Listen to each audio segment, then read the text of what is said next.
তো sugar manage করা আর ইনসুলিনের বিটা সেল জেনারেশনটাকে ঠিক করা দুটো কিন্তু এক নয়, পয়েন্ট নাম্বার ওয়ান। তাহলে ডায়াবেটিক রিভার্সাল মানে কিন্তু শুধু ওষুধের মাধ্যমে ব্লাড সুগারটাকে যারা কন্ট্রোল করে রাখছি বা ব্লাড সুগারটাকে নর্মাল করে দিয়ে আমি বললাম ডায়াবেটিস রিভার্সাল হয়েছে, সেটা কিন্তু নয়।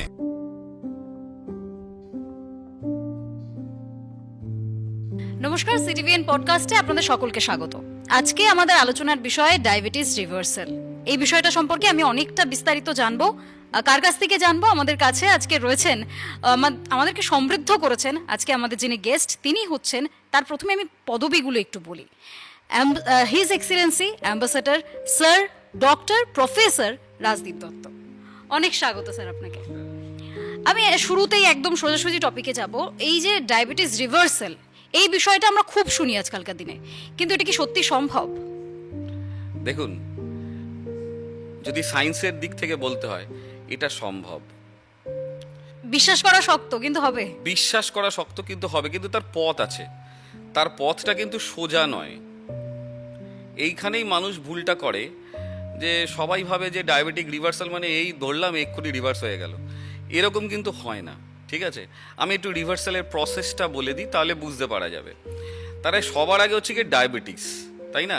তাহলে ডায়াবেটিসের শুরুটা কোথা থেকে হচ্ছে না? ডায়াবেটিসের শুরুটা কথা হচ্ছে, আমি আগেও বলেছি যে ইনসুলিন নামক একটা হরমোনের ডিসঅর্ডার থেকে, এবং সাইমেন্টেনিয়াস আরও কিছু ডিসঅর্ডার, হরমোন ডিসঅর্ডারের কারণে আমাদের শরীরে বিভিন্ন ধরনের প্রবলেম তৈরি হয়। সেই প্রবলেমগুলো কিন্তু ডায়াবেটিসটাকে বেসিক্যালি লক্ষণ দেয় যে হ্যাঁ ডায়াবেটিস হয়েছে তোমার, ঠিক আছে? বা ক্রিটিক্যালিটি বা সিভিয়ারিটি, গ্রেড 1, গ্রেড 2, গ্রেড 3, বা different type of diabetes. Type 1 আছে, টাইপ 2 আছে, বিভিন্ন জেস্টেশনাল ডায়াবেটিস আছে, মানে প্রেগনেন্সির পরেও ডায়াবেটিস হয়, এটা জেস্টেশনাল ডায়াবেটিস। ডিফারেন্ট ডায়াবেটিস আছে। তো এই জায়গাগুলোকে রিভার্সাল, এইটাই হচ্ছে কি মেন ব্যাপার। তাহলে জেস্টেশনাল ডায়াবেটিসটাকে যদি আমি ছেড়ে দিই, তারপরে হ্যাঁ আমার বেসিক টাইপ 1, টাইপ 2 ডায়াবেটিসে একটাই জায়গায় আসে, সেটা হচ্ছে গিয়ে প্যানক্রিয়াস থেকে ইনসুলিন কমে যাচ্ছে। তাহলে প্যানক্রিয়াসের থেকে ইনসুলিন কমে যাওয়া, মানে প্যানক্রিয়াস হচ্ছে কি islet of Langerhans, actually pancreas থেকে ইনসুলিন তৈরি করে, মানে beta cell. Actually basically islet of ল্যাঙ্গারান্সের বিটা সেল বলে একটা ইয়ে আছে, তো সেখান থেকে অ্যাকচুয়ালি কিন্তু ইনসুলিনটা তৈরি হয়। ইনসুলিনের জেনারেটর বলতে পারেন, যে ইনসুলিন জেনারেট করছে। তাহলে সেই জেনারেশনটাকে ঠিক করতে হবে। এবার আমরা কি করি, উল্টো দিকে সুগারটাকে ম্যানেজ করতে থাকি। তো সুগার ম্যানেজ করা আর ইনসুলিনের বিটা সেল জেনারেশনটাকে ঠিক করা দুটো কিন্তু এক নয়, পয়েন্ট নাম্বার ওয়ান।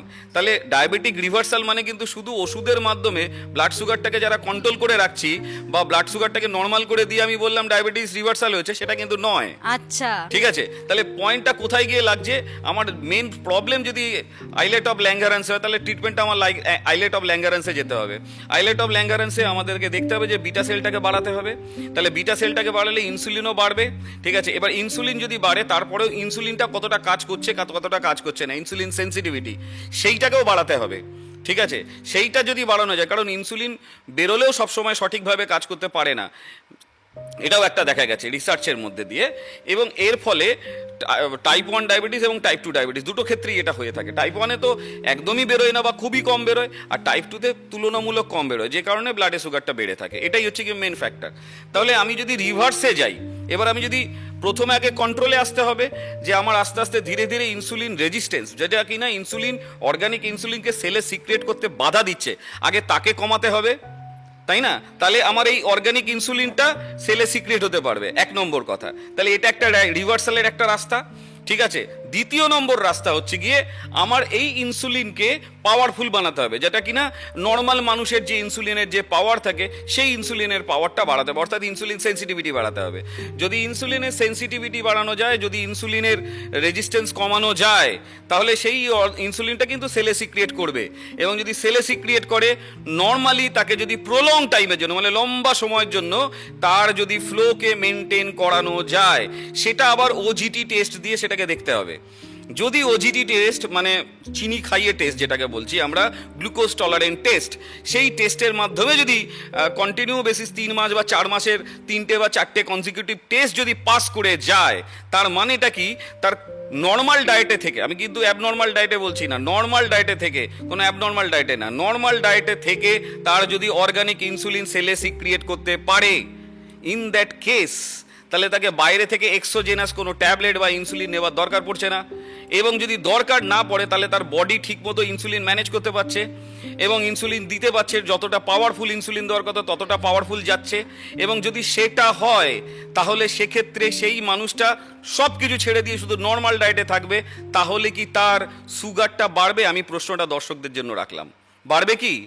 একদম, এখানে একটা প্রশ্ন থাকছে, পারবে না। যদি না বাড়ে তাহলে সেই লোকটাকে কন্টিনিউ বেসিস যদি সেই ডায়েটটা মেনটেন করে, কন্টিনিউ বেসিস সেই ডায়েটটা যদি মেনটেন করে, বা নর্মাল ডায়েট যেটাকে মেনটেন বলছি আমরা, সেই নর্মাল ডায়েটটা যদি মেনটেন করে, তাহলে ফর দ্য প্রলং টাইম, মানে 5 মাস, 6 মাস, 10 মাস, 1 বছর, 1.5 বছর, এই সময়তেও তার কিন্তু যদি ইনসুলিনের পাওয়ারটা ঠিকঠাক থাকে, কারণ ইনসুলিন যদি একবার বেড়ে যায় পাওয়ার, এবং তাকে যদি প্রপার ব্যাড ফুড হ্যাবিট দিয়ে যদি না কমানো যায়, কারণ ইনসুলিন রেজিস্ট্যান্স কম হওয়ার আর একটা মূল কারণ কিন্তু ব্যাড ফুড হ্যাবিট।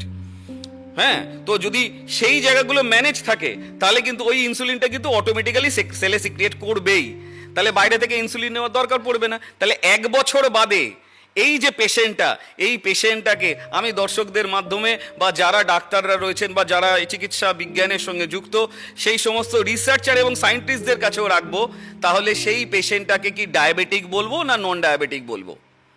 একদমই তাই। এখানে তো বড় একটা প্রশ্ন উঠে যাচ্ছে, কারণ আমি যদি নিজের ইনসুলিন ভেতর থেকেই, শরীর থেকেই প্রডিউস হতে থাকে আর সেটা সঠিক পরিমাণে হয়ে থাকে, একদম, তাহলে তো আমার বাইরের কোনো ওষুধ, চিকিৎসা, কোনো পন্থার কোনো প্রয়োজনই। এবং এইটাকে জাস্টিফাই করেছে কিন্তু এসিপি গাইডলাইন। আচ্ছা, বেশ।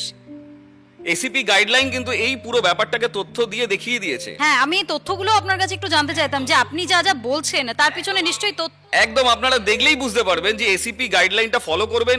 এটা একটা ইন্টারন্যাশনাল জার্নাল, যেটা রয়্যাল কলেজ অফ লন্ডনের বেশ কিছু রিসার্চার এবং সায়েন্টিস্টরা তৈরি করেছেন, যেখানে পরিষ্কার বলা হয়েছে যে 250-র বেশি মানে সুগার, ঠিক আছে, তখন তাকে ডায়াবেটিকের দিকে যেতে পারে, কিন্তু 250-র নিচে ফাস্টিং আর পিপি মিলিয়ে, তাহলে সেটা কিন্তু ডায়াবেটিক, নন ডায়াবেটিক বলতেই হবে তাকে। তো আমার বক্তব্য, সেই ক্ষেত্রে ফাস্টিং আর পিপি মিলিয়ে যেটা হচ্ছে, সেক্ষেত্রে সেই পেশেন্টটার যদি সুগার নর্মাল লেভেলে থাকে, এসিপি গাইডলাইন ছেড়েই দিন, আমাদের ইন্ডিয়াতে যে গাইডলাইন মেনটেন করা হয় সেই গাইডলাইনেও লেভেলে যদি সেটা থাকে, তাহলে সেই পেশেন্টটাকে কি ডায়াবেটিক বলবো আমরা? বলবো না তো। তাহলে প্রি ডায়াবেটিকও বলবো না, তাহলে তাকে কি বলবো? ডায়াবেটিক রিভার্সড হয়ে গেছে বলবো। আচ্ছা, মানে এই রিভার্সালও হয়ে গেছে, অর্থাৎ রিভার্সাল সম্ভব, কিন্তু রিভার্সালকে কন্টিনিউ করাটাও কিন্তু পেশেন্টের দায়িত্ব। তার কারণ ওই নর্মাল ডায়েটটা তাকে মেনটেন করে যেতে হবে। যদি একজন পেশেন্ট নর্মাল ডায়েটে এসে তার যদি ডায়াবেটিক রিভার্সড হয়ে যায় এবং শরীরে যে সমস্ত লক্ষণ আছে সেই লক্ষণগুলো কমে যায়, কারণ এই জিনিসগুলো হলেই, এই ডায়াবেটিস যখনই রিভার্সাল হবে তখন সঙ্গে সঙ্গে কোলেস্ট্রল থেকে শুরু করে ব্লাড প্রেশার থেকে শুরু করে সব কিন্তু নর্মালে চলে আসবে, সমস্ত কিছু নর্মালে চলে আসবে। মানে ডায়াবেটিক রিভার্সাল হয়ে যাওয়া মানে শুধু ডায়াবেটিক রিভার্সাল হয়ে যায় না, বাকি সমস্ত কিছু, হ্যাঁ, পুরো বডি কিন্তু চলে আসবে। এবং এই রিভার্সাল করতে গিয়ে অটোফেজি আরও অনেক কিছু আমাদের প্রসিডিওরস আছে, আমার রিসার্চ মেডিসিনস আছে, এগুলো আমরা ইউজ করে সাধারণত করে থাকি। অনেকে অনেক ধরনের ক্যাটাগরি ইউজ করে। তো আমার ক্যাটাগরিটা হচ্ছে কি রিসার্চে, আমি যেটা দীর্ঘদিন করেছি, রিসার্চের ওপর কাজ করেছি, তো আমি এভাবেই কাজটা করি। তো জেনারেলি দেখা যায় যে যদি এই প্রসিডিওর দিয়ে যদি চলে, তাহলে সেই জায়গাটাতে যখন ডায়াবেটিকটা রিভার্সড হয়ে গেছে, সেই পেশেন্টটা যদি কন্টিনিউ বেসিস ওটা মেনটেন করে যায়, নর্মাল ডায়েট যেটা মেনটেন করে, তার কোনোদিনই আর ডায়াবেটিসটা ঘুরে আসবে না। আর যদি সেই পেশেন্টটা আবার যদি ব্লাড সুগার, কার্বোহাইড্রেটের মাধ্যমে অতিরিক্ত পরিমাণ ফর দ্য প্রলং টাইম যদি নিতে শুরু করে, তাহলে কিন্তু আবার ডায়াবেটিস হবে, যেটা কিনা ছোটবেলায় আমরা যখন সুস্থ থাকি তখন আমরা বুঝতে পারি না। ব্যাড ফুড হ্যাবিটের কারণে অতিরিক্ত কার্বোহাইড্রেট নিতেই কিন্তু আমাদের এই ডায়াবেটিস বা ব্লাড সুগার বা কোলেস্ট্রল বা ট্রাইগ্লিসারাইডের জন্ম দিই আমরা। তো আমি একবার আগে সুস্থ করে দিলাম, তারপর আবার যদি সে করে তাহলে আবার ঘুরে আসবে। কিন্তু যদি সে না করে, তাহলে তার কিন্তু সুস্থ জীবন তার জন্য অপেক্ষা করছে, যাকে বলে ডায়াবেটিক ফ্রি লাইফ। আর এটা হওয়া সম্ভব, মানে এক প্রকার বলা চলে যে সুস্থ মানুষ যা ডায়াবেটিক ছিলই না, একদম পুরো রিভার্স করে দেওয়া তার রিভার্স করা যায় জীবনটাকে। তবে কিছু কিছু ক্ষেত্রে জেনেটিক কিছু পজিশন আছে যেগুলোকে রিভার্স করানো জেনেটিক ডায়াবেটিসের ক্ষেত্রে খুব টাফ। কারণ এখন নিউট্রোজেনোমিক্সের কনসেপ্টও এসছে, যেখানে জিন ম্যাপিং করে জিনটাকেও পর্যন্ত চেঞ্জ করে দেওয়া যায় নিউট্রোজেনোমিক্সের মাধ্যমে, নিউট্রা ডায়েটের মাধ্যমে। কারণ আমাদের এই যে ঘুমাই না, আমাদের ঘুম অতিরিক্ত কম ঘুম, মানে ইনসোমিনিয়াও কিন্তু আমাদের জিনকে ইম্পেয়ার করে দিচ্ছে। এবং আমাদের জিন রেস্ট না হওয়ার কারণে কিন্তু আমাদের ধীরে ধীরে রোগগুলো, আর এমনিতেই আমাদের বাবা মায়ের থেকে রোগগুলো তো আমাদের শরীরে ঢুকেই থাকে, এবং সেখানে যদি ব্যাড ফুড হ্যাবিট বা অন্য কোনো ফুড হ্যাবিটের জন্য যদি পার্টিকুলার ওই জিনটা যদি ইম্পেয়ার্ড হয়ে যায়, তাহলে কি হলো, বন্দুকের থেকে গুলি বেরিয়ে গেল। আমরা যে বলি না, আমরা পুরো একটা, আমি তো বলি আমাদের পেশেন্টদের যে আমরা হচ্ছে কি একটা বন্দুক পুরো একদম, মানে গুলি ভর্তি বন্দুক আমাদের বডিটা। কিন্তু আমাদের এই কেন গুলি ভর্তি কেন? কারণ আমাদের বাবা মা বা আমাদের পূর্বপুরুষের থেকে কিছু না কিছু রোগ তো আমাদের জিনের মধ্যে এসেই গেছে, তার মানে ওগুলি আমার গুলি হয়ে ঢুকে আছে আমার বন্দুকে।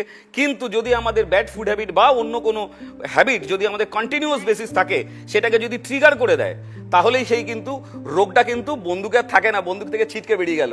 সেটা কখন হতে পারে ট্রাইগ্লিসাইড, কখন হতে পারে জেনেটিক কোনো ডিসঅর্ডার, কখনো কোনো নিউরো ডিসঅর্ডার হতে পারে, কখনো বা ডায়াবেটিস হতে পারে। একদমই। তাহলে তো সেক্ষেত্রে কিন্তু নিউট্রা ডায়েট দিয়ে করাও কিন্তু বেশ কঠিন কাজ, কিন্তু সেটা এফিশিয়েন্ট লোকেদের হাতে, এফিশিয়েন্ট হ্যান্ডের হাতে ফর দ্য লং টার্ম পর্যবেক্ষণ যদি করা যায়, সেক্ষেত্রে কিন্তু এটা সম্ভব, কিন্তু সে চান্সটা কিন্তু খুবই কম। বিশেষ করে আমি এটা জেনেটিকের ক্ষেত্রে বললাম। আচ্ছা বেশ, তাহলে এক কথায় বলতে গেলে টাইপ 2 ডায়াবেটিসের ক্ষেত্রে আচ্ছা সম্ভব। আচ্ছা, মানে ডায়াবেটিক রিভার্স সম্ভব, জেনেটিক্সের ক্ষেত্রেও যদি ডায়াবেটিস এসে থাকে সেটাও রিভার্স করে দেওয়া সম্ভব, তাকে সুস্থ করা। কিন্তু সেটা কিন্তু খুবই খুব কঠিন প্রসেস, কিন্তু সম্ভব। হ্যাঁ, আজকের জন্য এইটুকুই। তাহলে ডায়াবেটিক ফ্রি লাইফ পাওয়া সম্ভব, এটুকু আপনারা জেনে রাখুন, আর নিজেদেরকে সুস্থ রাখুন, ভালো রাখুন। ধন্যবাদ।